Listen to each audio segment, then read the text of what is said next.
So came out here to check on our pregnant goat Mocha. She's the one that has the white C on her side. It's on her right side, as you can see. And see if I can get it to focus here without using the flashlight. She's doing good. You can see one of her teats is it's pretty swollen. She has a little bit of like a clear, like a mucus, I guess, dripping out. Just a small amount.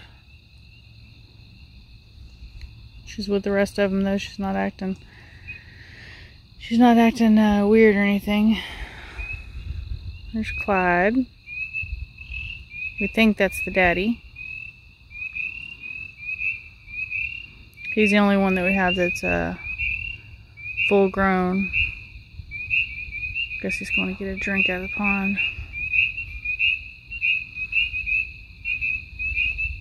The pigs are over there. Not sure what he's going to do. But yeah, he's the only one that's full grown. We got Motley here, and Cookie behind him, and Ozzy.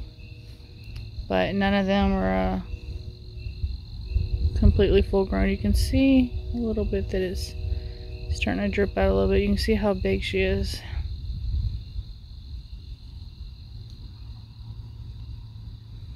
And then we have Elsa and Bonnie behind Smiles. The white goat, and then the one that's black with white right there. And they're both females as well. Neither of them are pregnant right now. We thought that Elsa was, but either she wasn't pregnant or she had a miscarriage. But yep, this is Mocha. Of course, our goats are kept together, the males and the females, so we don't know when she got pregnant. We don't keep them separate and then just put them together when we're trying to get them pregnant. She's actually one that I didn't think would get pregnant out of the two that we originally had that were females, because she's kind of the tough one. She doesn't have horns, but they were removed before we got her. We got her at an auction. And anyway, she's kind of like the tough one. See, Smiles knows something's going on. He's watching her. What are you doing, Smiles? I think he knows what's going on.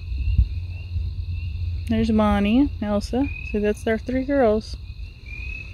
And anyway, so I didn't think would let any of the other goats get close to her and her be the one that got pregnant, but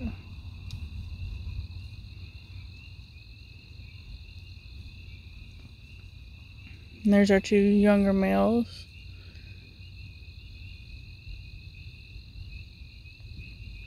And this is our bottle baby. He's definitely not a baby anymore, but we raised him from a bottle. Anyway, they were all laying down. They were all just kind of resting until I came out here to check on them. I just wanted to, make sure she was doing good. Clyde's over there.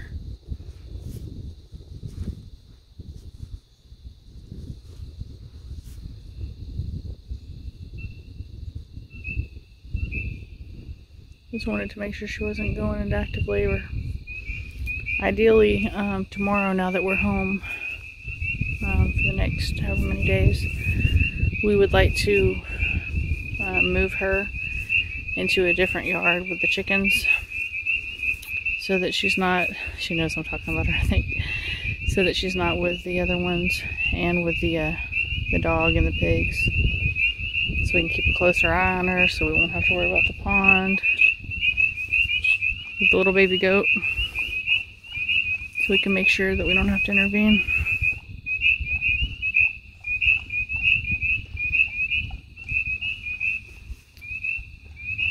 Like I said, I'm not sure how far along she is, but I do want to have her moved just for her safety. She's not really one that lets us, you know, handle her a lot. I'm hoping that when she has the babies, that, or baby or babies, that she'll let us milk her and that she'll get better about being handled. She's been pregnant, I know, at least once, because when we first got her from the auction, that same teat was actually swollen. So, not sure if she had had a live birth or miscarriage or anything, but she's definitely been pregnant at least once. Not sure if there was an issue, that's why they got rid of her at the auction. They just had too many. Who knows? You can kind of see her, she's got some little poop balls that are, you know, basically, she's scratching. She's itchy. But she's got some poop balls that are just kind of sitting there, that haven't fallen like they normally do because of the liquid that she has on her. What are you doing, baby girl? How's your good girl, Mocha? Yeah. So, definitely gonna keep a close eye on her.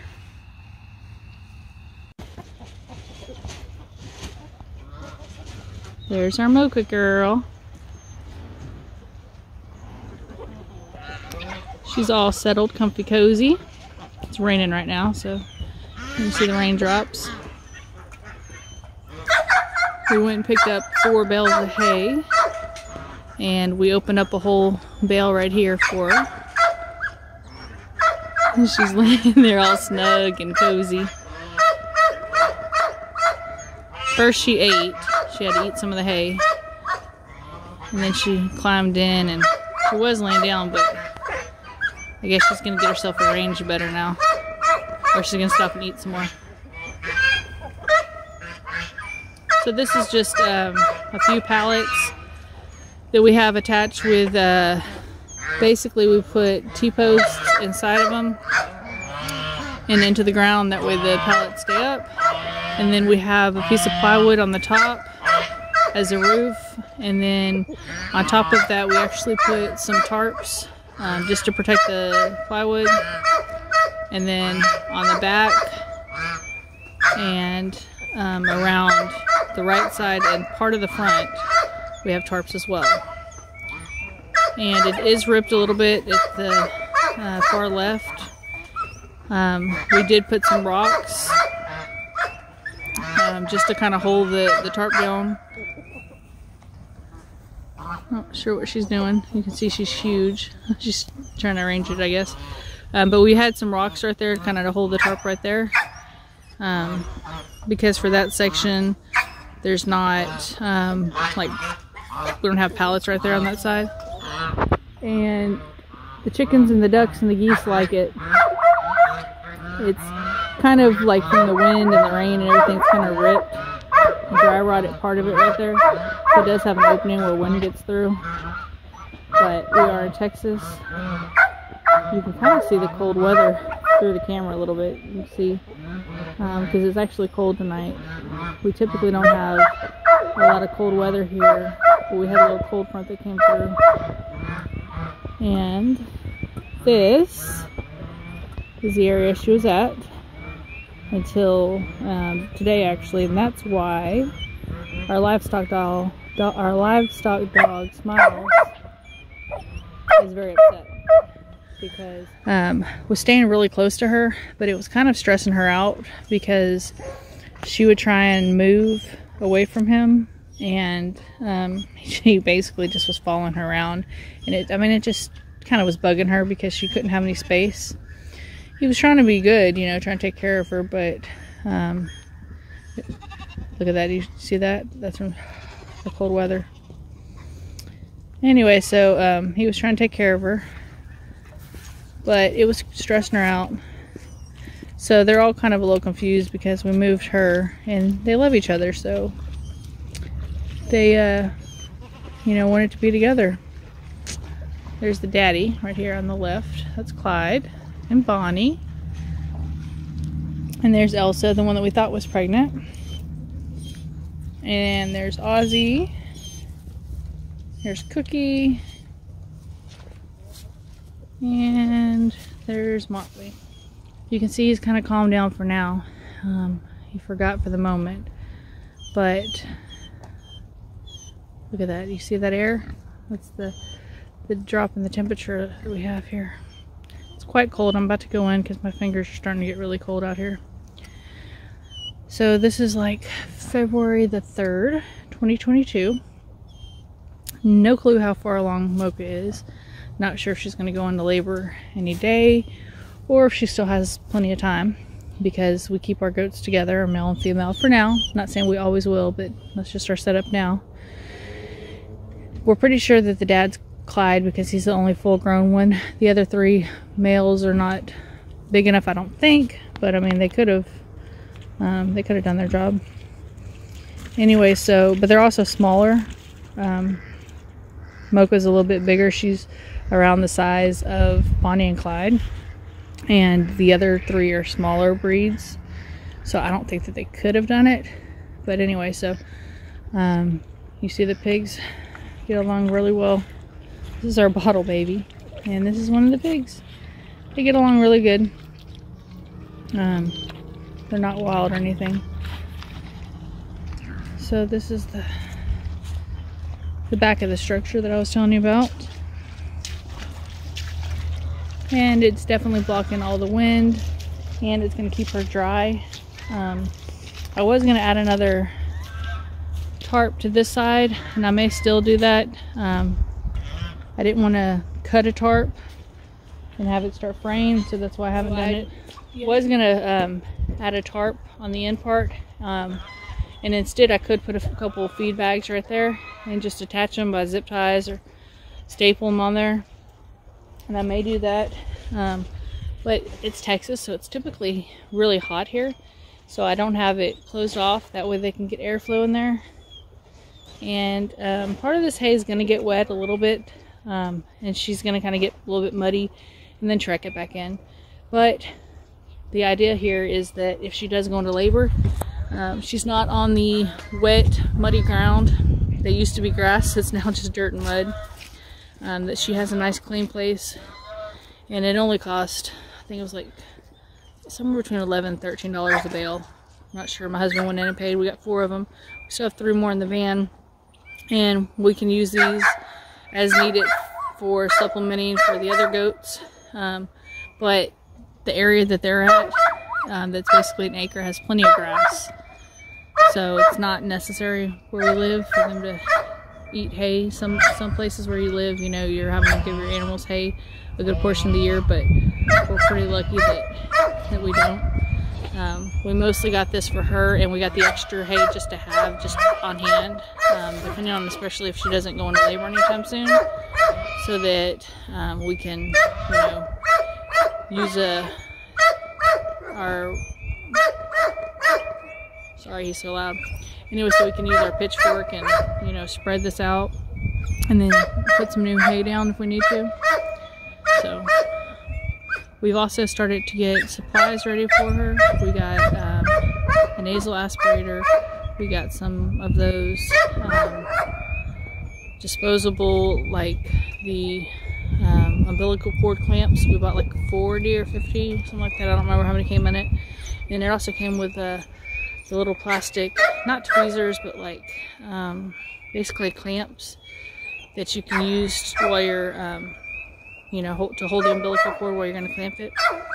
And I have some towels that are going to be coming in. A big pack of like 12 or 16, I don't remember.